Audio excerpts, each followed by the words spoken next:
Shalom. First off, I want to give all praise, honor, and glory unto Yahweh, Bahashem, Yahweh Shai, Bahar. I want to give double honors to the apostles, elders, and bishops of GMS who have taught us this word and teach us this word today. And I want to give a salutation unto the elect of the nation of Israel. This is the brother Yatazak of the GMS Nebraska camp. And in this lesson, what I want to get into is how the success of the wicked, the flourishing of the wicked, is temporary. You know, we're living in a time where, you know, the wicked is bearing rule over this earth, as it says in Job chapter 9, verse 24, you know, and we understand that the wicked is speaking about Esau, Edom, because when you go to Job chapter 9, verse 24, it says that, the earth is given into the hand of the wicked. He covered the faces of the judges thereof. The judges is speaking about the Israelites, who are a dark-skinned people. But what Esau has done is that he has stolen the identity of the Israelites. He has made it to where when you look up the Most High, when you look up our Lord, when you look up the different men of the Lord in the scriptures, what shows up? Edomites, which is, you know, him covering the faces of the judges. And so that's a clue right there on who the wicked is speaking about. We also can read Malachi 1 and 4, where it says that Esau is the border of wickedness. You know, so we're living in a time where Esau is bearing rule. He has the fatness of the earth and the dew of heaven. But when you go to Genesis, when that blessing was given unto Esau, there was a blessing given to Jacob and a blessing given to Esau that Isaac gave to the two sons. And amongst their two blessings is both of them received the fatness of the earth and the dew of heaven. But we have to understand that even though they both received the same blessing, there was different magnitudes to those blessings. Because like I said at the beginning of this lesson, Esau's blessing is temporary. It's fleeting. It's for a time, but it won't last forever. I want to go to Psalm chapter 92, verse 7, which says, "When the wicked spring as the grass, and when all the workers of iniquity do flourish, it is that they shall be destroyed forever." Now the wicked is springing forth as grass in this time. When you look at grass, you know, and I remember, you know, the elder of this camp, he had a house that he stayed at, and the front of the house, it didn't really have grass. It was kind of just like a patch of dirt. So he put some seeds that would grow grass. And, you know, I was able to see the process in real time of that grass growing. Now, grass springs forth quickly. It doesn't take very long for grass to grow compared to, say, a tree. And we're going to talk about trees more here shortly. But grass springs forth quickly.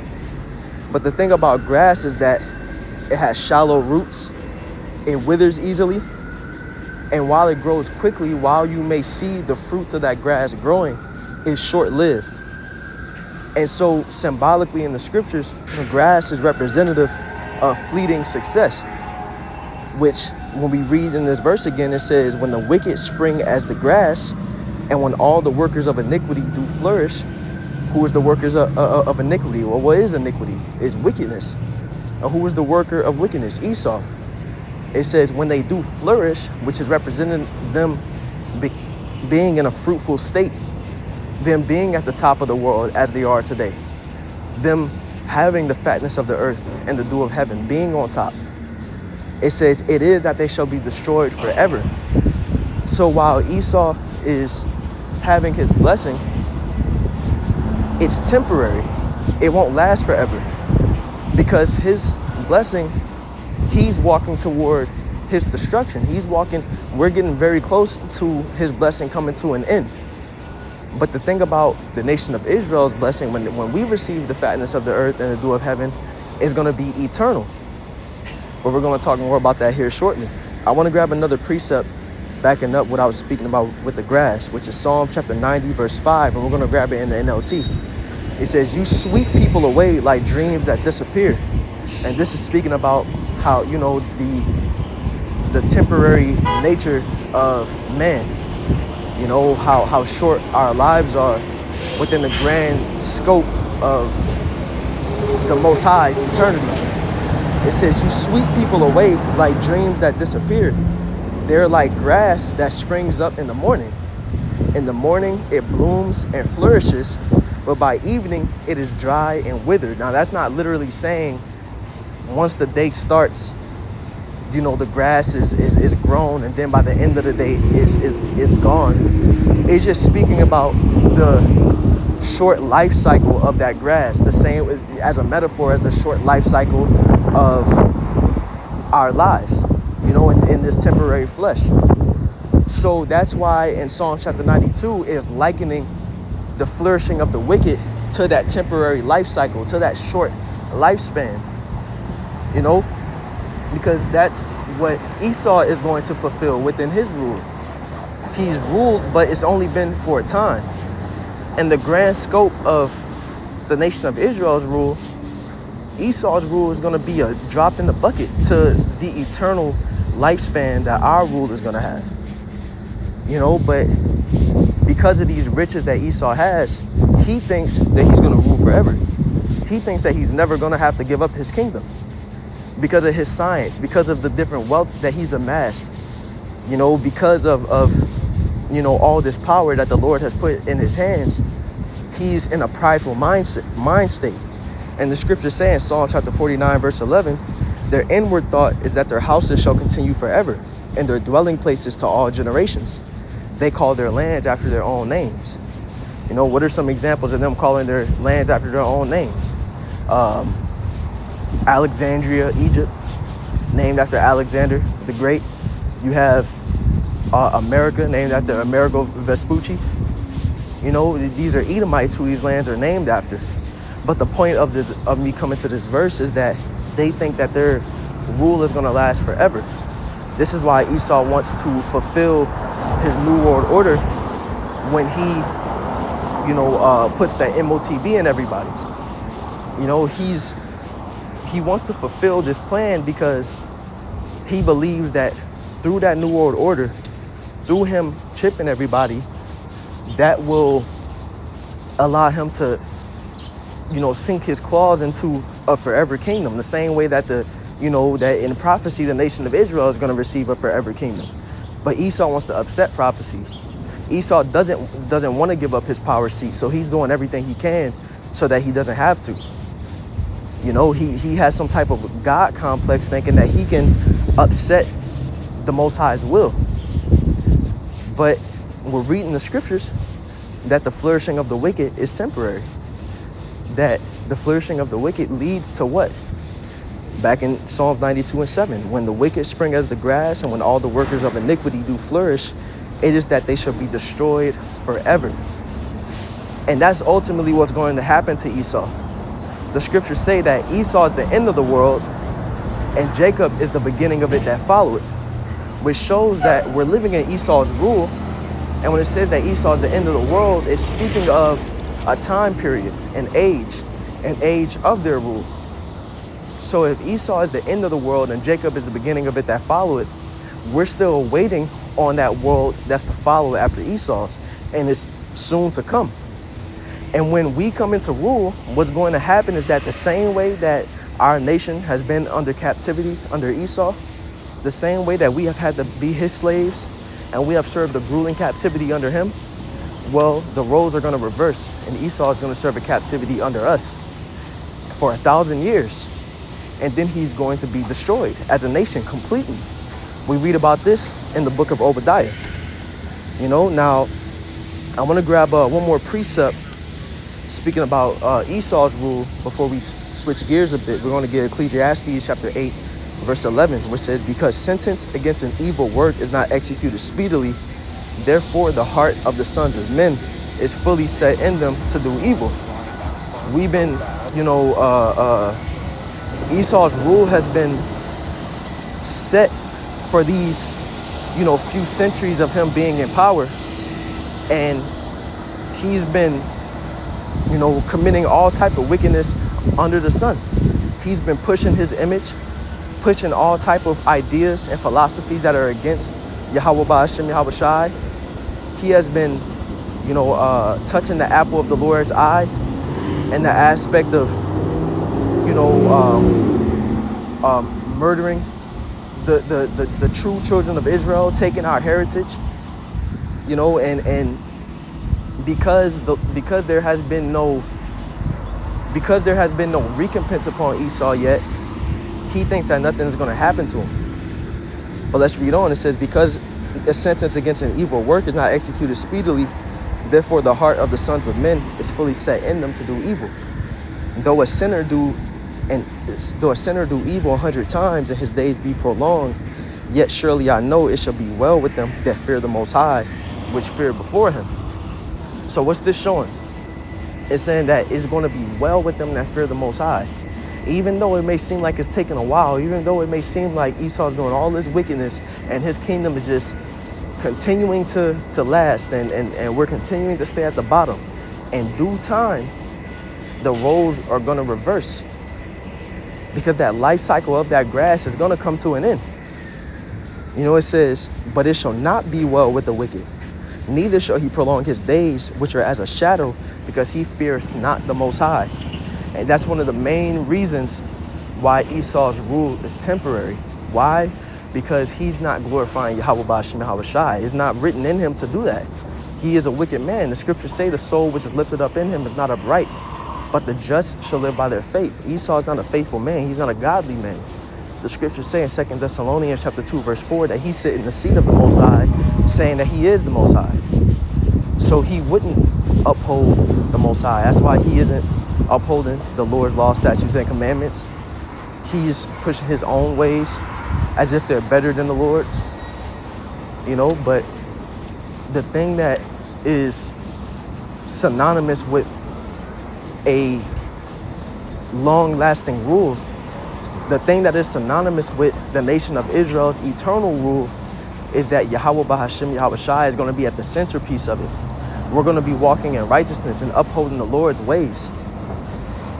And so that, because, as it says in Wisdom of Solomon, chapter 1, verse 15, it says, for righteousness is immortal. So that is going to be the reason why we're able to rule forever and never come down out of power, because we're going to be in our second covenant. And in our second covenant, the nation of Israel are going to be in perfect bodies where we do not sin. We uphold the law, statutes, and commandments. We do nothing but righteousness.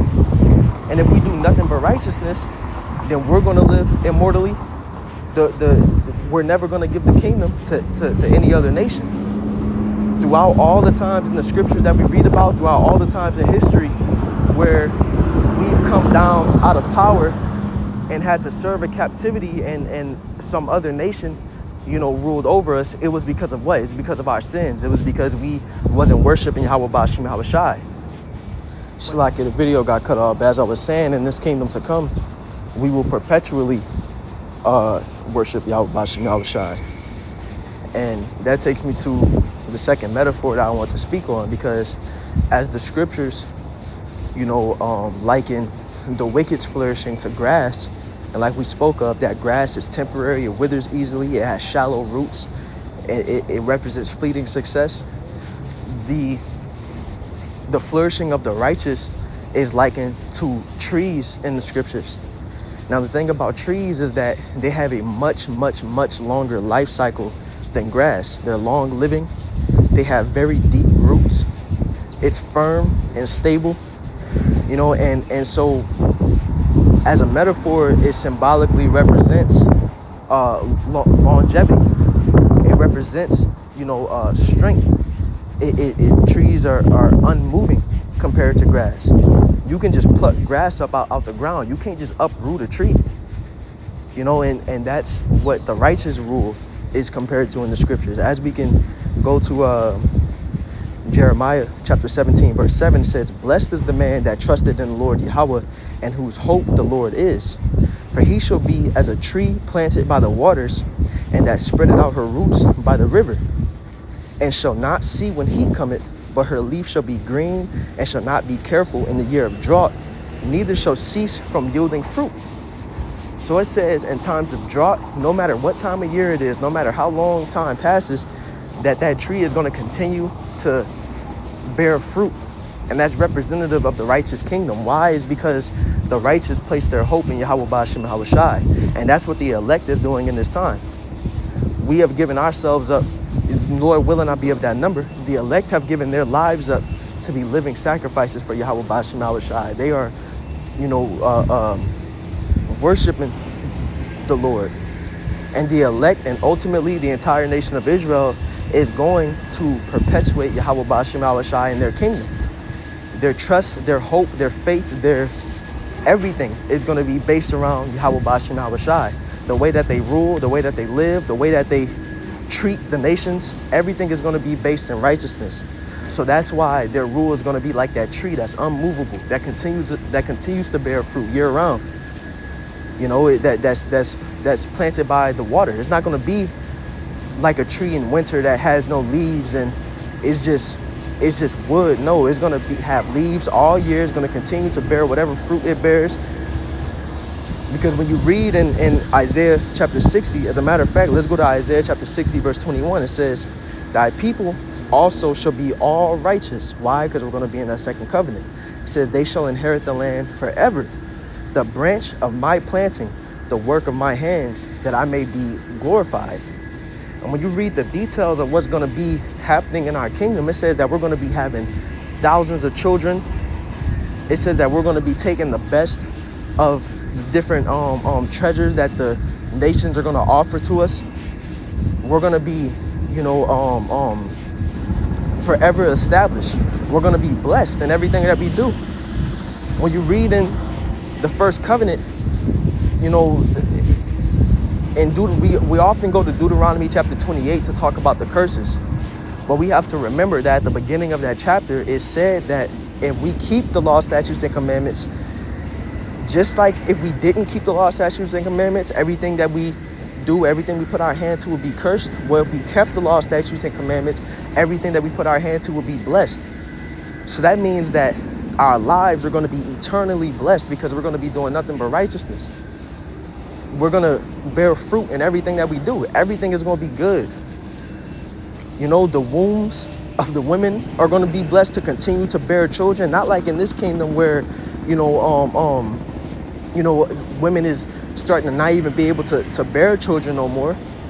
Nah, the women is going to be able to have children. Our lands are going to be able to eternally bear fruit. We're not going to be at odds with each other. We're not going to be murdering each other. We're not going to be angry with each other. We're not going to be living sinful lives. Anything that we want to do, anywhere we want to go, our travels are going to be protected. Our children are going to be protected. The animals won't be at odds with us. It says that the animals are going to be at peace with us. They're going to listen to our every single command. Everything we do is going to be on point. It's going to be blessed. Why? Because we're going to be living to please Yahweh Ba'ashem Yahweh Shai in our kingdom.